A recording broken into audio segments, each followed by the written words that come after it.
Yugoslavia inflation crisis.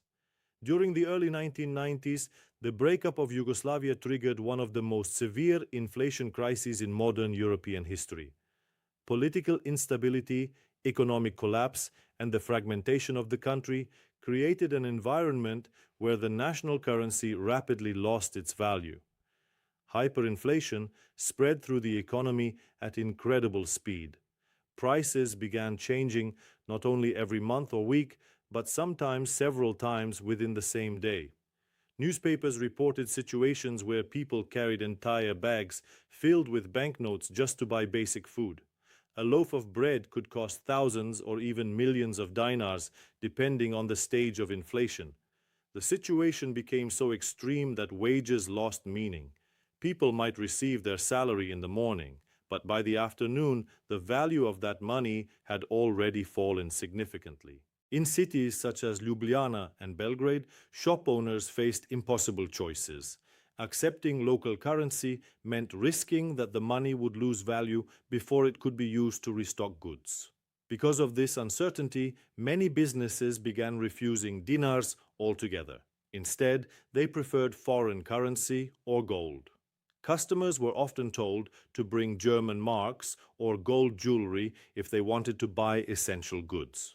In this chaotic environment, traditional money stopped functioning as a reliable store of value. Gold once again became a practical solution for survival. Argentina banking collapse. A similar lesson appeared years later in South America. In December 2001, Argentina experienced a dramatic financial crisis that shocked the entire country. The government introduced emergency measures that effectively froze bank accounts across the nation. This policy became known as the corralito. Millions of citizens suddenly discovered that they could not withdraw their savings. Even people who had significant balances in their bank accounts were limited to extremely small withdrawals. Long lines formed outside banks and ATMs, but many machines simply stopped dispensing money. For families trying to buy food, fuel, and daily necessities, the situation was terrifying. Savings that had taken years to build were suddenly inaccessible. In this environment, gold and other physical assets gained enormous importance. Families who owned gold coins or jewelry could sell them privately and obtain cash, food, or other resources. Meanwhile, people who relied entirely on bank deposits often found themselves unable to access their own money. Argentina experienced another financial crisis in 2019, and once again people rushed toward assets that could hold value outside the banking system.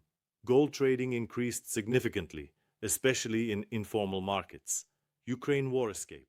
In February 2022, war returned to Europe when Russia invaded Ukraine.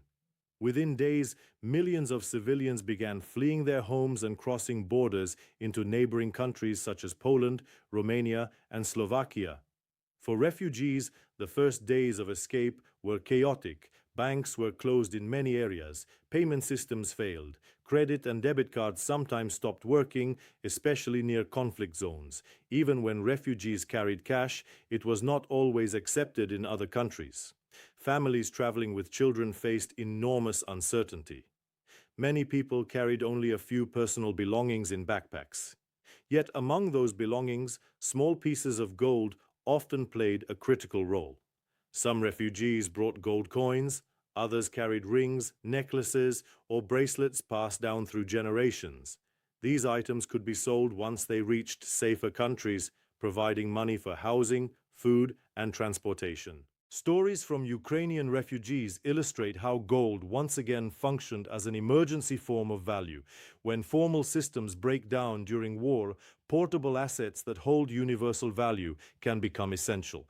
For many families escaping conflict, gold became something far more important than jewelry. It became a passport to survival.